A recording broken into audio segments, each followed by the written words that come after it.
Why did we decide to sell this house? We decided to sell it because we had so much equity in it. And, like, sure, we're making a couple $100 a month on it, but we could and, like, it's not sold yet, so we've learned not to count our Eggs before they're chickens. chickens before they become chickens. But, like, making a couple $100 a month, that's nice. Or we can get one lump sum of might be close to 40 grand, and then we can turn that into something else that works a little bit harder for us.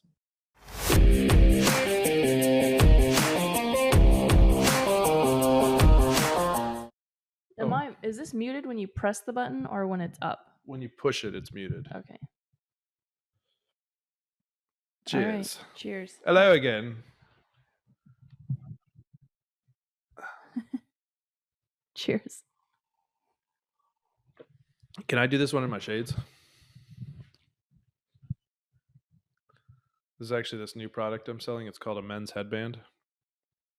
This is a special episode because instead of us celebrating our 8-year anniversary, we're chatting with you about random things. I know we were going to go wine tasting today, but we were like, nah, we'd rather just hop on here and record with Josh because he panics if we don't have something lined up 3 weeks in advance.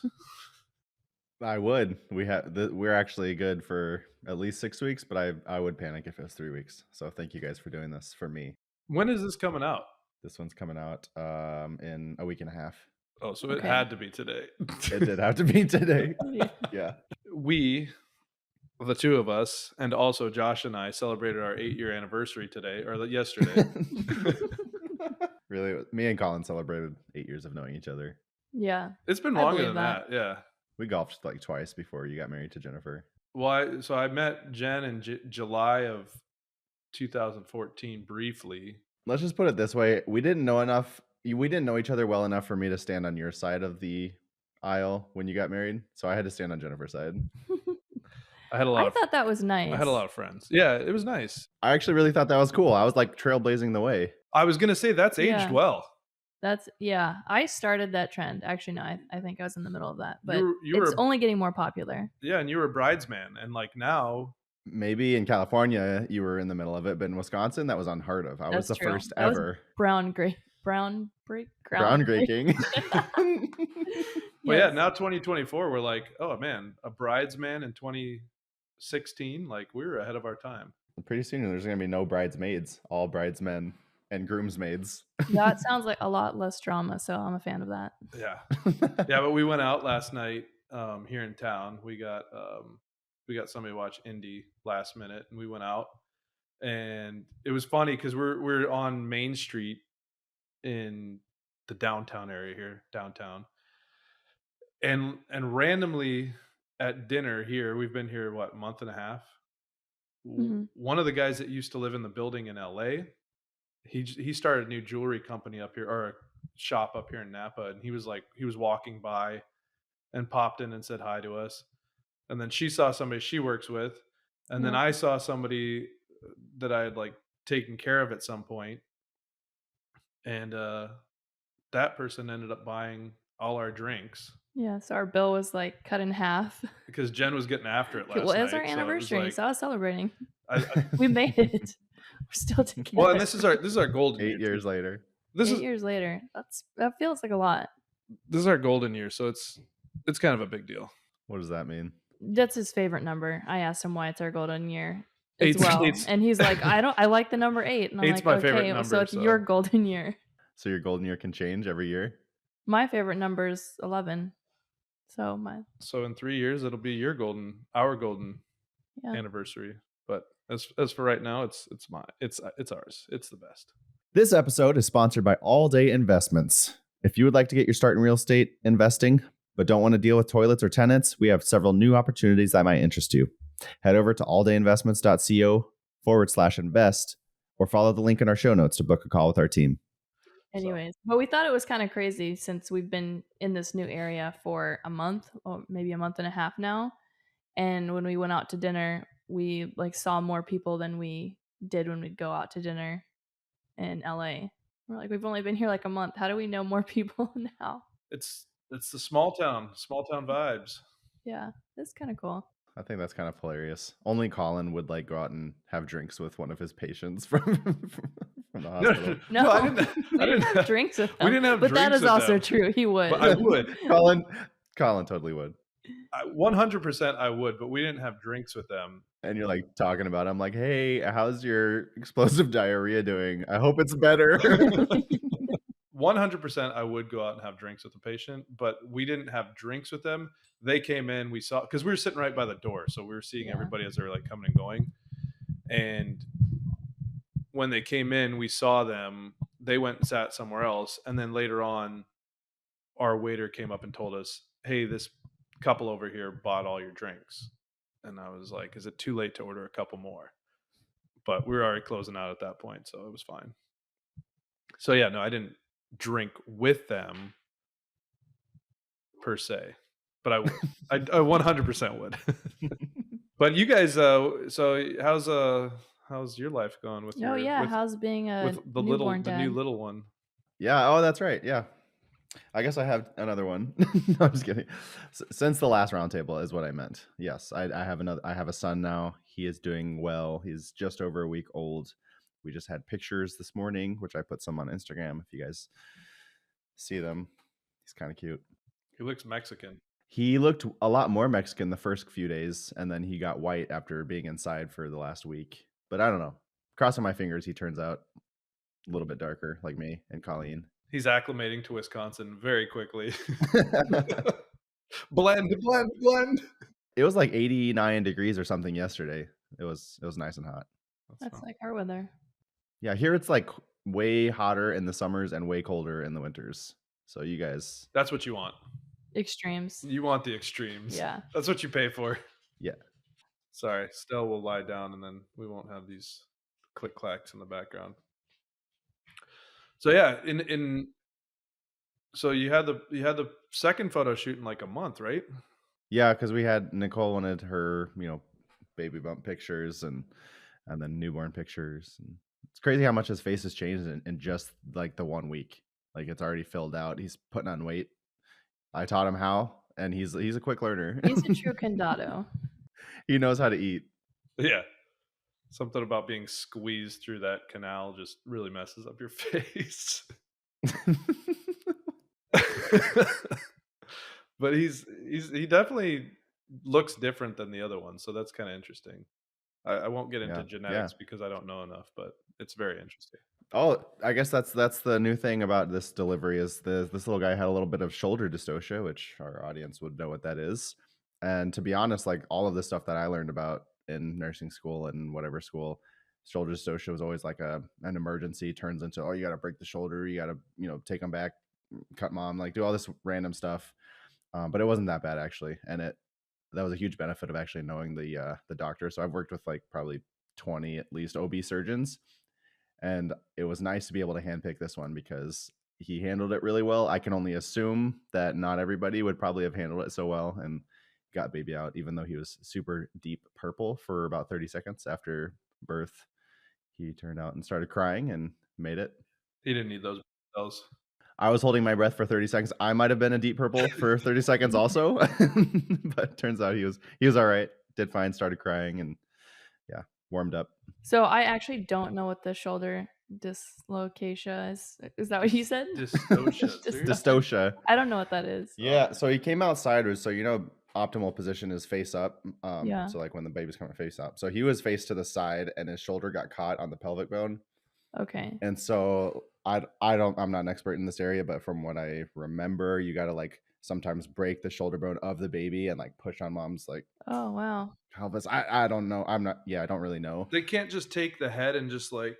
I mean, his shoulder was stuck there. And that's kind of what the surgeon did. Honestly, like I was watching. Like to be honest, I was watching.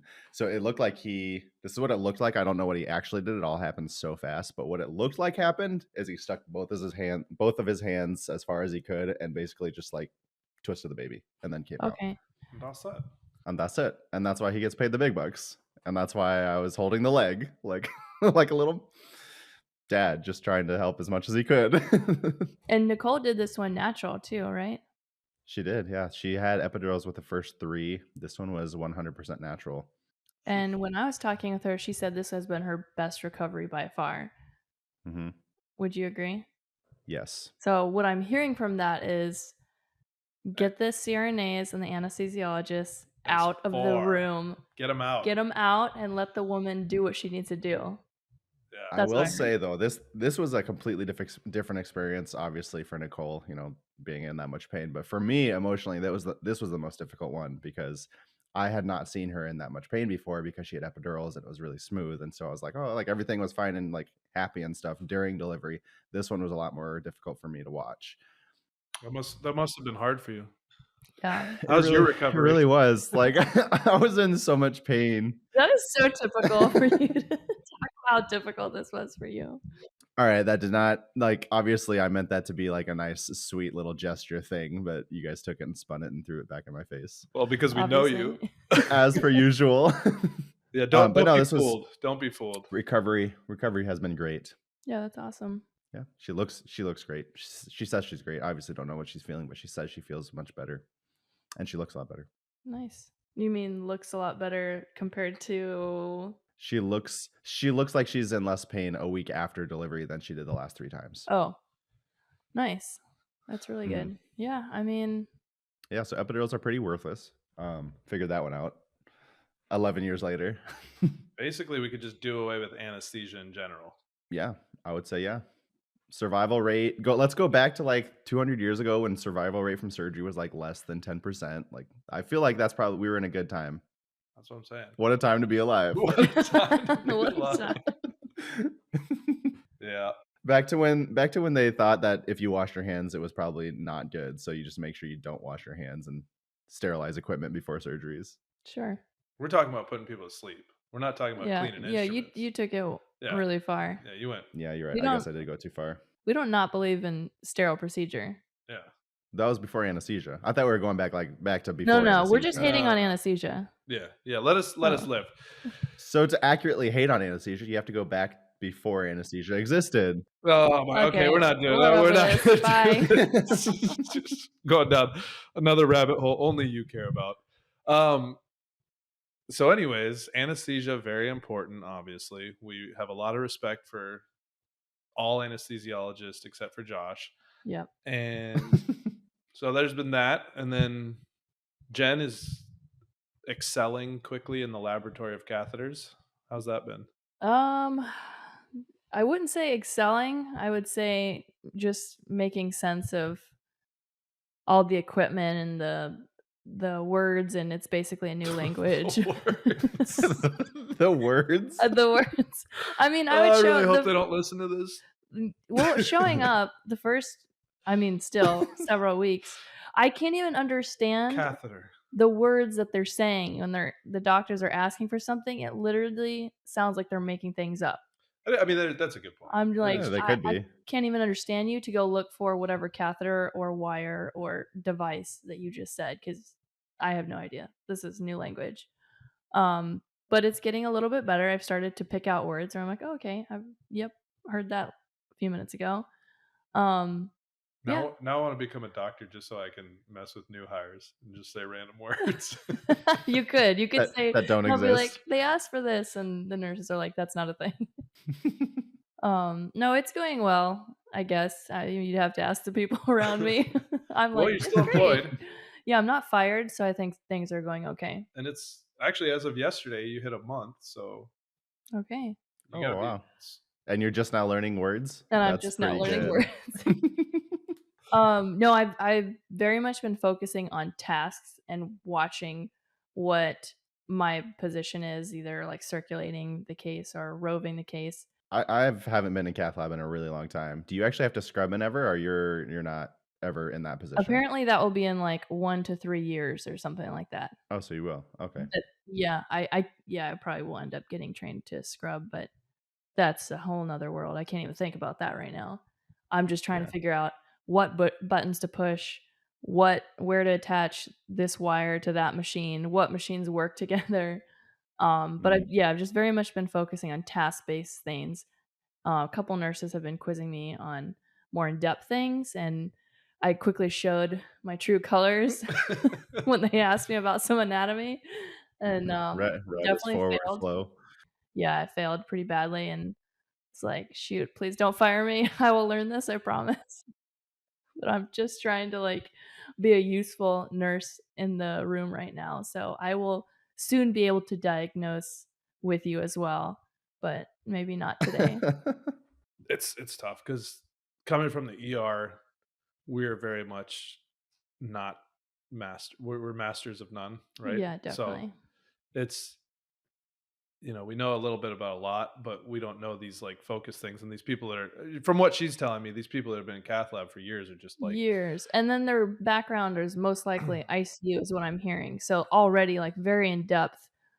or cardiac floors or whatever. So Yeah. that's been their focus for so long. So they just understand the heart, and now all of a sudden these tools go into the heart and through the heart, and they understand. Yes. Yeah. Something like that. Yeah. I don't know. Are you? I didn't learn any of these like device names and stuff when I was in ICU. Is that what you're saying? Well, there's just for each procedure, depending on what they're doing, there's all these special tools. And there's a special wire that attaches to it, and like everything has a name, and then the department has nicknames for everything too. So it's like, okay, I have to learn like multiple names for one thing. It's just ridiculous. It's fine. You're there. That's why there's 4 months of orientation. Well, that's what I told her too. It's like, first of all, everybody's different. Everybody learns things in a different way. But I think, it's very overwhelming to go to a new area like this where people are so specialized. And she was telling me about one of the techs that picked up on something from one of the scans that the doctor didn't even pick up on. And Yeah. then the doctor went and did the procedure and was like, oh, actually, you were right. And that's a tech. So it's, but the guy's been doing this for however many years. So they see the same thing over and over again. So they know it so well. And they're just so focused on this one thing. So it is overwhelming. It's super overwhelming. I feel like the learning curve is so steep right now. I'm around a lot of people who are excellent at what they do, and I've come from a department that is more. Nobody was excellent. I'm just like, I've never met an excellent nurse in ER. Hey. No. I'm like, I don't know what that is. No, it's just so different. We're just for lack of a better term, like kind of sloppy in ER just for what we were I don't think doing. it's sloppy. I think what it is it's just you have so many different things going on. It's like you could have a cardiac patient, a psych patient, a GI patient, and a kid with a laceration. So you don't really have time to just be hyper focused on this one thing and learn this one thing. Whereas in cath lab, operating room, even ICU to a certain extent, you're focused on this one patient for that amount of time that you're with them, and that's all you're focused on. So you can really learn that stuff. Whereas like these other units, I mean, even med surge, you're getting all these different patients, and you're passing 65 meds at 9:00 in the morning. So it's harder to learn these very specialized things. But I think it is interesting because at the end of the day, your job is not to diagnose the patient or like step in and do the procedure if the doctor goes down. Like, your job is to grab the right instruments, make sure they have them on time, make sure the patient's prepped correctly and all that. The other stuff will come, but I can see how it would be very overwhelming as you're trying to like learn all this other stuff. And then, And then I'm also being asked, like when the x-ray is going, like, what is this? What is that? And I'm like, the heart? I'm not sure. So this is a screen. No. This is your ego that's blocking my view. I can't see it. Yeah. Like, oh my gosh, I've got to focus on one thing at a time. And yeah, I've definitely been having lots of pep talks with myself. And I asked a question yesterday when we were interviewing somebody, and it was a question Josh had written, and I gave him credit at the end. You should have seen him light up. oh my He was word. almost just... Oh my gosh. I didn't ask for you to do that. I would have been quiet if you didn't say anything. You didn't ask for it, but I knew you appreciate needed it.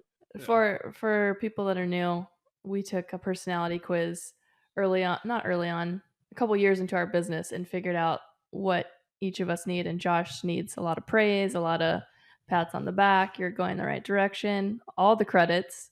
So it gets tiring doing that all for myself. I need it from you guys every once in a while too. I don't like doing that at all.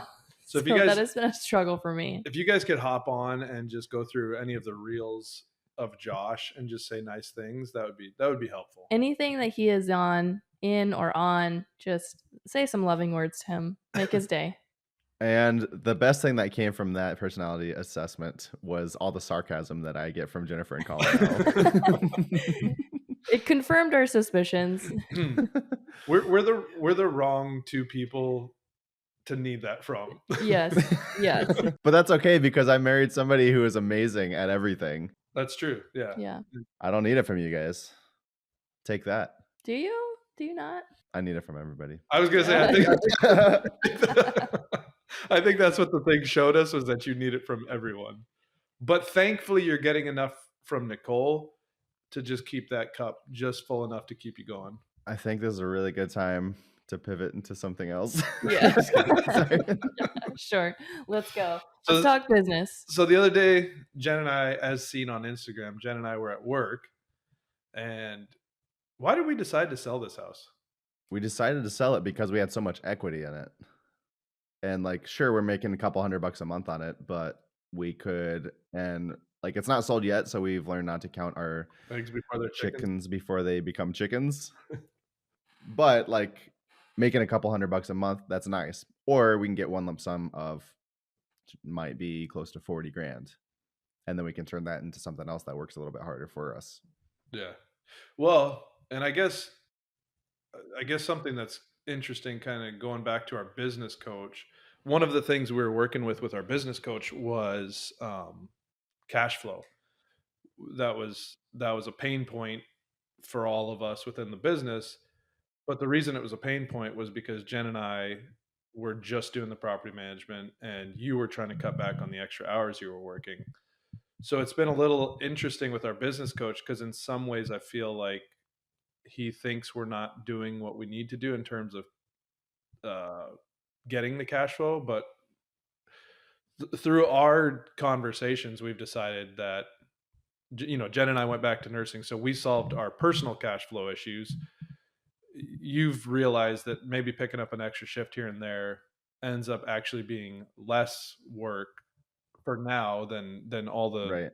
additional things you need to do to create this extra cash flow. So not to say we're not still pursuing that from our business, but in our own personal lives, I think we've solved that problem. So then, yeah, like going back to the house we're selling, we don't need that $200 a month cash flow. We need a larger sum of money to go buy new properties and grow our portfolio.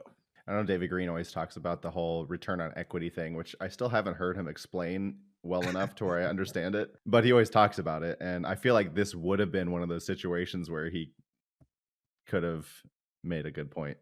But yeah, our cash on cash return was infinity because we had no money on the deal. But the $200 a month it wasn't life changing. But this 40 to 50 grand, depending on how much we get, we could go buy another $400,000 property, which is pretty much what we're going to do. Yeah. Well, and just in like simple math, if you're making $200 to $400 a month on a property, how many years is it before you make the equivalent of what we're going to get from this one sale? And for what we need right now, we need the capital right now, because we do have another park under contract that we're set to close on the end of the month.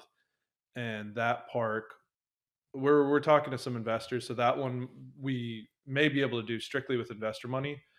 But in the event that we need to invest some of our own money into the deal, this gives us that money to stabilize the park and get it all dialed in. So, and that will bring in a lot more than the $200 to $400 a month we're making from this single family home. And I know everybody's thinking that we're going to have to pay a ton of taxes on it. We will not, because we are going to use depreciation from one of these other properties that we used. And if we did not have all that depreciation, we probably would have done a 1031 exchange, which defers the taxes even more, which we've done a couple of times in the past. So we're familiar with the process, and it's not all that difficult once you've done it. Yeah. But even there, it's like, even if we do pay taxes on this, it still ends up being a lot more money now that we need than like what we would be getting month to month. I mean, at this point, the $200 to $400 a month split 3 ways is not changing anyone's life. But this large, no, Yeah, It this didn't go lump very far. yeah, this lump sum though, I mean, it will make a big difference. So it is a little it's a little tough because this was our first property, so there is some Yeah. attachment in that way, but that's all right. Yeah. Now when I'm driving up to see my parents up in Rhinelander, I'm not going to be able to pass the road and like strain my neck trying to see the house as I go by. Oh, she hasn't cut the grass recently. Oh, Oh. okay. Oh, is that the trash can still outside in front? Just kidding. Yeah. I know, I did the same thing. Anytime I'd be driving down there, I'd always poke around, I'd be like, "Oh, there it is. There's Yeah. our I first." guess we still can, but now it just won't be ours. Yeah. We could go buy another one. Yeah, that's true. Actually, we could buy several with that. And that's the other thing too. If we didn't even have, even if we didn't have any plans for this money already, we could take that money and go probably buy 3 houses now. So Because we bought this first house. This is the one for 35,000. Yep. Yeah. Where we were 55 all in after rehab. 55 all in. It appraised for 80. We refinanced and got $60,000 out. Yep. So made a little money on the deal, and we've had it rented for the last, I think it's been 4 years now, 3 or 4 years. Yep, right at 4 years. Mhm. And knock on wood, like if this offer goes through, which it hasn't yet, not counting those chickens yet, but Yeah. if it goes through, then we're going to make another 40 on top of that. Yeah. I think that the cool thing about this whole real estate thing is there's like little cool stories mixed in, and this one's kind of interesting because the girl or the family that's buying the house is the daughter of the people that live 2 doors down and the niece of the person that lives right next door to it. And we actually had a Mhm. couple offers and decided to go with this one. Not only because of that, but it was kind of cool to be able to say like, oh, hey, we're going to be able to make this happen for them. So Right. it's kind of cool. There's some cool stories mixed in there.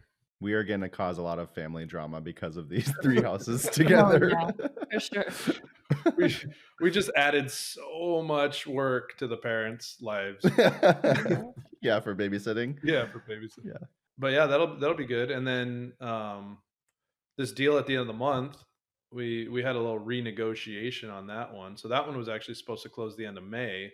Thank goodness it didn't. Oh yeah, Things have been kind of crazy. Going back to work again full time, and then figuring out how to manage as well as work full time. Mm-hmm. Jen's handling it well though. I'm handling it well. she's I'm not just stressed ignoring at all of it. She does very well. I definitely listen to like positive affirmations every single morning as soon as I wake up, all the way to work. And I didn't even tell Colin about it because I knew he'd make fun of me. But I'm That's not like true. so decidedly putting myself in a good mindset. Otherwise, I'd be insanely overwhelmed right now. That's good. So what is your strategy to deal with overwhelmingness? Who are you talking to? The one who's overwhelmed. Okay, that makes sense. Colin's clearly not overwhelmed. Yeah. I know. I was just getting mad at him earlier because I'm like, just because you're not stressed doesn't mean I can't be stressed. How do I deal with it? Well, I'm just asking because like I feel like our personalities are very different, but at the same time we're pretty similar because I tend to get overwhelmed Mm-hmm. pretty quickly, and when I get overwhelmed, I usually just ignore everything and go play golf or do something that I should definitely not be doing. Yeah, so there's definitely some of that. I do have that similar trait as well, but I make a lot of lists. That's something that really helps is when I feel super overwhelmed, just making sure I can get it out on paper or on some kind of document. And it usually doesn't look as bad as I think it is. I just feel like there's a million things. And when I write it down, it's not that bad. And then prioritizing that list and knock a couple things out each day. I actually really like listening to like positive affirmations or like little pep talks or whatever they are. That really helps me. And I just discovered this one app. It's called Superhuman or something like that. And it's like affirmations. I'm just laughing because I haven't heard of that. He hasn't heard any of this because I don't great. want to tell him because it doesn't work for him. He thinks it's dumb, but it works for me. I don't think Is this like that episode of Friends where Chandler starts listening to the Yes, it's that, but it's like the really beautiful music, and I love music. But what are they saying? Are you trying to quit smoking? Is that what this is about? Yeah, I'm secretly like Chandler? No, it's just affirmations. You're just like putting yourself you're going to have a great day. It's like getting into like an abundance mindset. And sometimes, especially lately, I could be super overwhelmed and stressed out every single day going to work, knowing that I'm around very high performers and I'm just trying to figure out what the heck is going on. So I listen to things like, you are doing well, you're starting something new, whatever it is, but it's all to like very inspirational music. So I'm like, I got this. Like I Whitney Houston got or this. like No, like instrumental? instrumental. Oh. Yeah. Oh, It'll be like cinematic. Like Hans Zimmer. Yes, Ooh. like that. So I'm like arriving at work and I'm like, I got this. I can do this. I can do this new thing, and it's okay if I make a mistake. I'm new at this. So I'm like arriving in a really good attitude. I've been doing this every day for like 3 weeks. Like any quiet moment I have, I throw that on. Well, and I will say, like, from my end, not having known that, I'm glad she's doing that because Because I've not been well. Because if this is how she is with that, I feel like I've been doing okay. No, I mean, yeah, I'm you've been- still having. When you get home, he's gonna have this like playing over the loudspeakers everywhere in your house. I'm just Yeah. gonna buy a big gong. No, it's not You that. is smart. Get the little bowls. I'm just going. This is why I don't tell you things. No, I mean, I do. So I've been working night shift lately, and so I was working out before night shift the other night, and the church we go to in Hollywood, Mosaic, they have a praise band that just dropped a small, what, I don't know what you call it, like an LP, I don't know. There were like 4 or 5 new songs they dropped, and I was listening to that before work, and so that kind of does the same thing for me. It just puts me in a good headspace, puts me in a good mood. I'm like feeling really good and like grateful, whatever. Yeah, But like feeling thankful. Like I think that's important to arrive to something that can be very stressful. And you and feel I'm grateful. and so I'm singing to Jesus, and it makes me feel good. But I had this thought as I was in the garage. I'm like working out, feeling really good. I had this thought of, when I get to work tonight, what will the devil be throwing at me? And sure enough, it ended up being one of the craziest nights in the ER, just in terms of, there was just crazy stuff going on in this area. There was this massive brawl at the lake close by, and somebody got shot and killed. There were a bunch of people stabbed. We got a couple patients that have been hit in the head with rocks and punched, and nothing too bad because we're just like a small hospital. We don't have trauma or anything like that. And then got more ambulance runs that night than I've seen in a 12-hour shift. One of which was some girl that was just wandering in the road, almost got hit by a car. They brought her in. She ended up being kind of wild. I was trying to get her position in the bed so we could give her meds and do restraints. And I went to pick her up, and she jumps up and she's standing on top of the gurney, grabbing for the lights and stuff. And it was That's crazy. it was kind of wild. So then we ended up getting her down, and we start tying her up. And I don't know, she must have been in some weird stuff, because like as we tie her up, she looks at me and she just goes, "Oh, well, this is kind of hot." And I was like, nope. It's not. So that's what happens. Oh, that is weird. That's what happens when I positively affirm myself. So I feel like just need to listen to some like dirty rap and just some like grunge stuff. So I just go in angry, and then everything will be great. No, but taking me back to high school. Yeah, no, I do think it's there's something to these, and it's just different styles. She does it from that, and I get it. Well, from also music. our personalities are very different. Like me and Josh are a little bit more have the perfectionism thing. And yeah, I've seen that in our business dealings. Yeah, have you not? What? I don't know. Anyways, I feel like Colin's being sarcastic. I feel like he is too. Ignore him. I don't feel like a perfectionist, but then I do certain things. It's weird because I'm not a perfectionist with everything. It's just with like certain things. It's kind of weird. Same. I have my things that I'm very particular about. But like making mistakes, obviously, and like a new area where you're like kind of publicly making these dumb mistakes, I could feel very bad. I could get myself down and then kind of beat myself up over these things. So when I'm doing these things, I'm just like reaffirming I'm new. It's okay to be slow. It's okay to not know this. I will learn it. I'm not an idiot. I just need to learn it. And I keep just like reminding myself of those things, because every day I'm like showing up, I'm making mistakes. And my personality, I could be really hard on myself for those mistakes, but instead I'm just like, all right, it's fine, bounce back. Yeah, but at what point, like this is training. Like nobody's expected to be perfect in training. Hmm. Like, I mean, I guess that could be the case, like if you were done and you were flying solo, but are you this hard on yourself here during in the middle of when you're supposed to not know everything also? Yeah, I just think that's part of my personality. I'm very hard on myself. I mean, even in just going back to business, like we've been figuring out the property management side of things. And every time I made a mistake in that, and I have no idea what I'm supposed to be doing as we were building it, every time I made a mistake or like set on incorrect information, I would like dwell on that all day long and I'd be in a bad mood and I'd just be super upset at myself. And then when I'd send emails, just like regular stuff, I would review things way too long. Like small tasks were taking me way too long than they should have because then I'm just like overly critical of mistakes. And that's been like a personal hang up for moving forward is maybe overthinking everything. And that kind of ties into the perfectionism thing. So I'm trying to work through that. And then I have a conversation with Colin and he's like, what are you even talking about? Just it's so simple. Like, what are you doing? Well, but I don't know. It is a personality thing because, and I'm like the farthest you could get from an ICU, very detail oriented thing. Not to say that I'm not doing things well, but I don't know. I think it's just like this focus on the bigger picture and what your actual job is there, and the understanding that I think that was like that was one of the things that all this stuff about nurses eat their young, and it was always very frustrating to me because I always thought to myself, well, at some point, you, whoever these that are eating the young, were a new nurse, so you didn't always know all these things that you know. You weren't always so good at your job. So try to keep that in mind as you're training new people and have a little grace. Mm-hmm. And so then even if people aren't that way with me, in my mind, I just think, well, whatever. You were new at some point. You made mistakes as well. So Yeah. that's fine. So it just doesn't get to me. Things still get to me.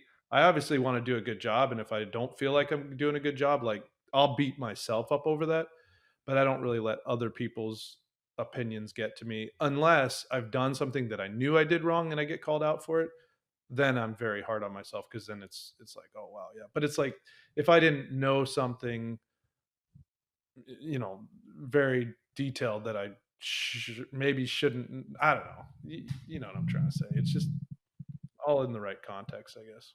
Yeah. I mean, we've all worked with those people that are pretty hard on not just themselves but everybody around them. And really those are just the people that struggled the most when they were new.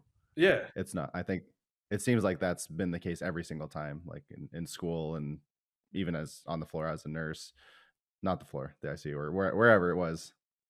Everybody's pretty nice except for a couple people, and those are the people that you're like, I don't really want to do stuff like they do stuff. Yeah. And it's pretty obvious that they struggled. And I wonder how much of it is like kind of culture, like changing in culture, because I do kind of feel like that's the case now. Because like back 50 years ago, surgeons could just be outright mean and violent and they would never get in trouble. But now it's kind of changing, and it's like the circle of yelling, as How I Met Your Mother would say, the cycle of yelling. Yeah. I feel like it's been broken. I don't know. Maybe it'll get better.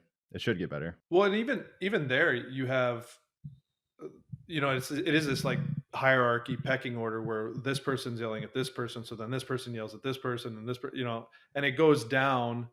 And in my mind, I'm always just reminding myself, well, if this person's being bad to me, it's not about me, it's about them. There's something going on with them that makes them feel like they need to treat somebody else this way, because I've had student nurses and they make mistakes, and I'm just in my mind, I'm thinking, they're new. I'm not going to just crap all over them because they made a mistake that I've made 100 times when I was newer. But I'm pretty happy in general, so I don't need to go and I don't need to go and crap on people to feel better about myself. But I don't know. You should try it. Just see what it's like. I might. I'm just kidding. Because imagine how much happier I could be. That's great. But all in all, and not to say that people are crapping on Jenn and her thing. No, all in all, she's had a very everybody's- positive experience, Yeah, and everybody's been great. she's comes home overwhelmed, but also very excited for this new experience. So, It's been cool. I am very excited for when I'm through the learning phase because I'll be like, this will be cool. I'll be like, I'll be a badass at something too, but it's a long way away. Well, like I keep telling her, soon enough you will be in a position when the surgeon falls, you'll be able to just scrub in, jump in, and take over. Got this. Like, so don't worry about it. You'll get there. It's all how you enter. Yeah. Yeah. And then you can like force your hand in with somebody else holding the glove open for you. That's like so cool. And then snaps on your wrist, and then just like 15 French, whatever you think. 15 French of whatever needle thing that you have next to you. Give me all the catheters. But yeah, we'll get there. So, but back to business. I don't know how we got back in it. Yeah, we're trying to stay on business here. We were out of nursing for a long time, so we didn't get sucked into these conversations. Now I feel like we're back, and it's just so easy to get sucked into these. You get around a couple nurses, and that's all they talk about. Oh, it is. I feel bad for, when you're in like your friend group and it's all nurses, and then there's like one or two people that are not. Yeah, they might as well just leave. Yeah. Anyways, so how do you handle failure and setback in business? So you're talking to me, I'm guessing, because you're not looking at Colin. Yeah. Golf. Golf would be one. You said that jokingly, but that's a real thing. I go golf because it just puts me into this space as if I was listening to Hans Zimmer with some like nice words being said to me.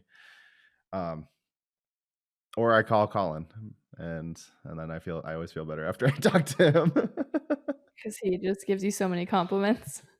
No, I mean it's easy to kind of bounce ideas back and forth, like especially if. So the question was, how do I handle setback and failure?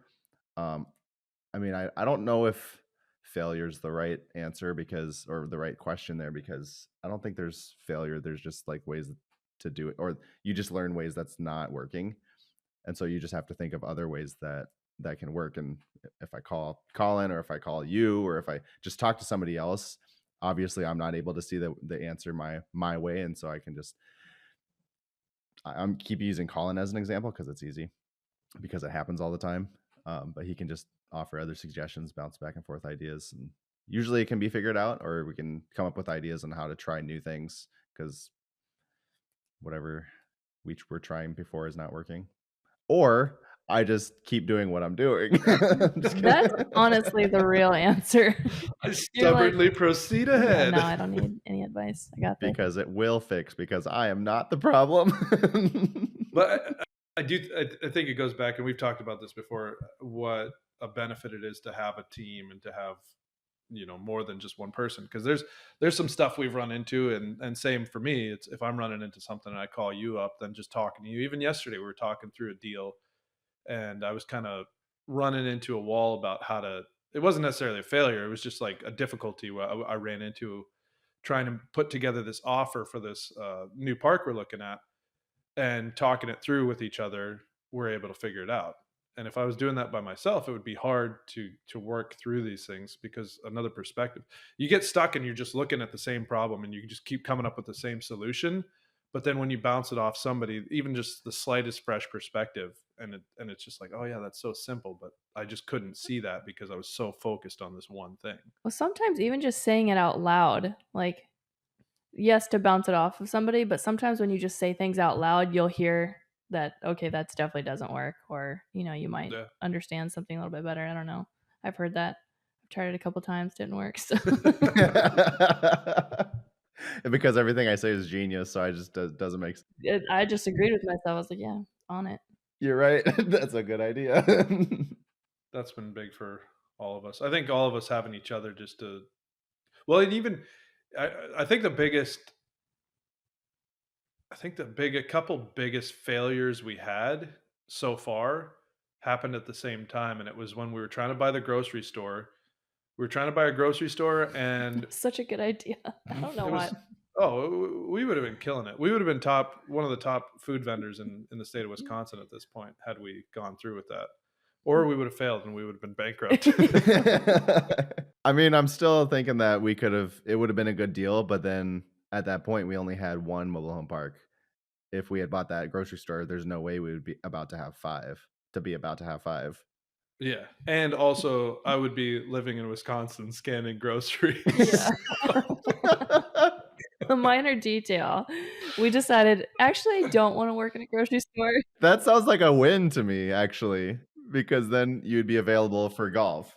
No, I wouldn't have had time to golf. I would have been opening the store, cutting meat, slicing cheese, Mopping the floors. mopping the floors, refilling, fixing. Yeah, Oh no. man, Thanks. no, it was that. But again, we had this store lined up to purchase, and at this point, everything we'd done had gone through, and then we had our second house, which turned into this 2-year flip, listed for sale and under contract for a pretty good price. We were really happy about the price. And then like Robo Inspector went through and just destroyed it. In a good way, as a buyer, in a good way. He found all of the things that we didn't even know about as the owners of the house. Yeah, and we weren't trying to do anything shady. We just didn't know because we'd never gotten an inspection, which we've talked about that being a mistake. So. But I think I want to say we got both of all of that news in the same day.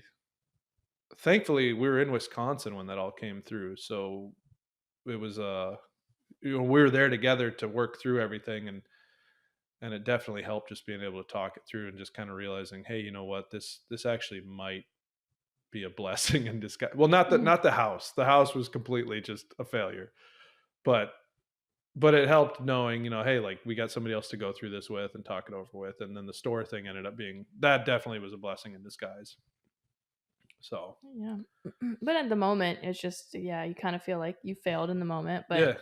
It took a little bit of time, and we're like, oh, thank God that didn't go through. Like, we're on to a much better path now, I think. Oh, for sure. No, we are, and it was. I think it's kind of an ego thing because you're talking to these people. We're talking to the listing agent who was also part of the family that was selling the grocery store, and then I don't know. It's funny because like I'm creeping up to 40, but I still think of myself as young, as like a kid, and people see me as a kid when we're trying to do stuff. You look young now. I look kind of young, except for all these grays you gave me, but You're welcome. Well, but we all look kind of young, so I think there's that level, like a bit of a chip on my shoulder, just for that reason. So then, when people are questioning us, and then we're not able to deliver, that one hurts. Definitely gets the ego a little bit for me, and that was the case there. But I've been dealing with that my whole life too. yeah, but when Jen and I went to that arena conference in LA back in October, this Jamie Lima, she like formed some cosmetic company and sold it for It $1 billion. Cosmetics. Yeah, It Cosmetics, which I've used before, so I was very familiar. Yeah, but her whole thing, she was talking about all the different times she was rejected and how sometimes rejection is God's protection. And in this case, I definitely think the bank rejecting financing this for us was God's protection, because like we would have done it. We would have figured out how to do it, but it would have literally probably involved the West Coast contingency moving to Wisconsin to run the store. Ew. And then it could have been a family business. Yeah, you were talking about Colleen working there, who was like, yeah, I feel like there's definitely not laws forbidding this. It could have been maybe a better situation for you. You could have had all your girls in there. They would have had this great business experience, but yeah, all of which are under the age of 10, so they've just been on stools ringing people up. But so that was failures. What about you, Jen? How do you handle? You just don't fail. I don't fail. I don't know what that is. You talk to yourself out loud and then realize that was a good idea. Good job. I am brilliant. Yeah. Okay. What's been your least favorite part of the entrepreneurial journey? Least favorite? Yes. I would say seeing how fast everybody portrays it on social media. Oh, you just do this, and then you buy a business, and then you make a ton of money, you buy more businesses, or you just invest in real estate and it's this amazing passive income.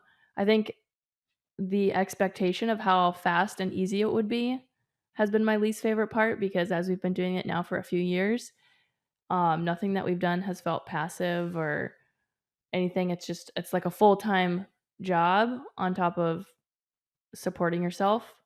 And like now we actually are doing full-time jobs, and now we're managing the business as well. We are still growing it, so just bringing the right people in will help us a lot. But I would say just the way things are portrayed online, so much of it is marketing and not the truth of what it is. And I think that's part of why we wanted to do that, because Yeah. people always say, "Oh, all you need to do is this, this, and this," and Sounds it's easy. like a 3-step Easy. viral video. You need 1, 2, and 3, and you'll make $10,000 extra a month. Yeah. I feel like that's It's definitely, it's either people, I think on social media, people are either straight lying or they've been doing it so long and they're talking about it like they just started.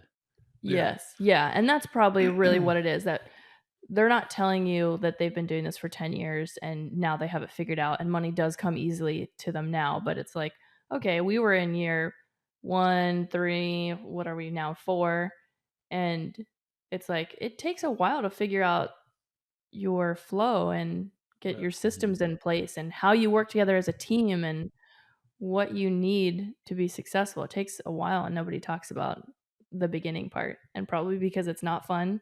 You're exhausted. Well, yeah. You're I think like, too now, like so many people are trying to sell a course or pitch something, and if you pitched the reality of what it was, like this is actually very difficult. This is a very long process. This takes a lot of time. It takes a huge commitment. yeah, invest Not in many real people are going estate. to 10 not years many people are later. going to sign up for that course. So yeah, like in 10 years you'll be set. Sign up for my course and in 10 years you'll be set. It's like Right. Mhm. nobody's buying that. So inevitably these people end up making like oversimplifying these things, making it sound like it's just this 2-3 step process, and all of a sudden you're like laying on a beach and you've quit your job, and you bought your parents a house and all this stuff. But and even for us, I think we were heavily influenced by Bigger Pockets, Mhm. and especially Brandon Turner. And I will say credit to David Green. David Green made it sound hard. I'm sure that's what he wants to hear. Well, I mean, but he did, like, he talked about working these crazy long shifts and sleeping in his car and doing Yeah. all these crazy things. True. And but like Brandon Turner, and I don't not that it was his fault, but it always, and I think part of it was that he was the same, roughly the same age as me. It always sounded like he had just kind of fallen into this or gotten Mhm. into this thing quick and just blown up really quick. And it wasn't until recently on his new podcast that he was interviewed, and he talked about he bought his first house when he was 21. So that was Yeah. 16, 17 years A long ago. time ago. Mhm. Yeah, I really appreciate it when people let you know how hard it will be, because for me, then I know, like, okay, this is hard. I'm on the right track. Yeah. Because sometimes, and for a long time, I thought like we're doing something wrong. Like this is taking too long. This is so hard. Like we must, yeah, we're not on the right track. But like when now hearing more people open up about the beginning part, I'm like, okay, this is right. Just we've got to buckle down and you've got to figure out how to get through the hard part and not be afraid of hard work. Well, and to personalities too, you two are a lot more, um, I don't know if it's like goal oriented or results driven, but Probably results if you driven. don't see things happening fast enough, you get very frustrated, and you can kind of shut down a little bit. And I mean, not to say that I'm not that way, like I don't, but I think like more so you guys are that way. So I know Jen especially was in those couple years we were off just working on property management. We had this expectation that okay, we're gonna like blow up, we're gonna replace our income, we're gonna be making all this money, and we'll never have to go back to nursing, and it's gonna be great. And it wasn't happening for us. And there's very like clear reasons why it didn't happen, because we had a child that we had to watch, and so that takes up a bunch of time. And Yeah. then I didn't even talk about that, building a business with little ones. yeah, Yeah. and then there's a certain amount of discipline. We've been disciplined in some respects, but we're not to the point like, somebody that we're going to bring on is your cousin. And I remember them talking about when they got started, it was like they sold one of their cars, so they only had one. They canceled all their subscriptions. They, Yep. basically They just got tuned out all the noise. super lean, and were able to blow their thing up. But even they had been doing it for longer than we had we had understood until we actually talked to them some more. So All that kind of just proves that you have to start now because whatever you choose to do, it's going to take a while before you start to see some of these results that you expect or that you want to see. And I keep hearing everywhere too that, whatever you choose, there's a lot of different ways to make money. There's, this is a really cool time to be alive because there's opportunity everywhere. What a time. What a time. What a time. That's an inside joke. Yeah. But you should pick something that you are interested in and that you actually will enjoy doing for at least 1 to 2 years without making any money at all. And I think that, I definitely enjoy the business side of things. So that's been a fun thing to discover, that I didn't know anything about business prior to doing all this. And it's been really fun to figure that out. I know you guys are super interested in, Colin loves the deal and real estate. And I mean, I like pretty houses. So if you don't mind figuring out how Hurry up and buy me one. yeah, hurry up and get me one of those. But yeah, just making sure that whatever you're going to be doing for the next few years, you can tolerate it. And it's not something that, you need to make money right away. And I think that's why most businesses fail. What do they say? Is that 90% of startups fail in the first couple of years or something? I think Joy just kind of gave us that statistic the other day. But I think that's probably why, is because everybody starts with an idea and it's fun and you're doing it, and then you start doing it and then it's hard and you're not seeing any results. And so I think it's really easy to just quit. Yeah, I mean, I kind of did that with photography.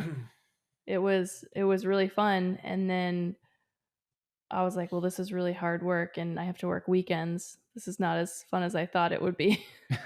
Like even traveling, I was like, we shot a wedding in Italy and that was just my absolute dream wedding. Exactly what I wanted to book. Perfect couple, most beautiful location ever. But then I didn't factor in how stressful it would be to travel with thousands of dollars of photography gear and travel with a toddler. And I was like, I cannot handle the pressure of this and being so freaked out. I'm going to lose this client's images before I can get home and give them the full gallery. And, you never know what the work is going to actually look like or feel like. Yeah. I guess part of that's just you have to experiment. I mean, there's nothing wrong with that to figure out what works. Yeah. Like you may or may not lose all the pictures of the best day of this woman's life, but it is what it is. It is what it is. Well, and I think I've said it multiple times, but it's just that whole people don't fail, they quit. And I mean, that's essentially what you didn't fail in photography. That's true. I want to set the record straight. It's the best day of the man's life also. I said woman, but it's the best day of his life also. Sorry. Just clear that up real quick. The wedding person. He just probably cares a little bit less. I don't know. Who knows? Maybe he does. Maybe he does. I don't know. It was the best day of my life. I don't know what's wrong with you, Josh. It was the best day of my life, but... Oh, but that eagle you got on hole 10. But that 350-yard drive, though, on the 15th fairway. But yeah, that statistic about 90% of businesses failing, I wonder how many actually failed versus how many people just stopped trying or gave up, or, because there's a solution. With photography, you could have been very successful. You could have been very successful in photography had you decided that that's the route you wanted to go and you really wanted to pursue it, but you didn't. You just you decided it wasn't for you and you stopped. Yeah. We could have failed many times by now, but we just keep we're too dumb to fail. Or quit. Too dumb to fail. That's our new tagline. Too dumb to fail. That's one of my I love pretending to be dumb, because none of us are actually dumb. We joke about it a lot, but we're actually smart people. But it's really fun to pretend to be dumb and make dumb decisions. We're not we're not dumb. Obviously, you have to, dumb's whatever, but we're not overly exceptional. We're not child savants. No, what's it called? Prodigy. We're not child prodigies. Just above average. Maybe. Maybe. I don't know. I'd say pretty average. We'll never know. You'll never know, but we're just doing it. Yeah. But yeah. All right. Okay. Catch us outside. I was going to say catch us on the next one. And if you have any questions, let us know and we'll never answer them. Yeah, don't waste your time, because submit your questions. We'll lose it. Find it 6 months later. Still refuse to answer them. Josh, I am up for election on the nurse.org list of guest hosts. So take like 2 minutes, not even 2 minutes to go vote. I'm posting it on Instagram a lot. Just use that link and vote for me. Yeah. Or subscribe to our show, leave us a review, Yeah, thumbs up, whatever you're listening on. That would help too. or just listen to us here. I will say this, like I'm also on that voting thing, but voting for me is like voting for the independent party in the presidential election. It's just basically a vote not for Josh, so you might as well just vote for Josh. Yes, appreciate that. Yeah. And send this show to one other person that you think might help if you know any nurses. Go ahead and cut.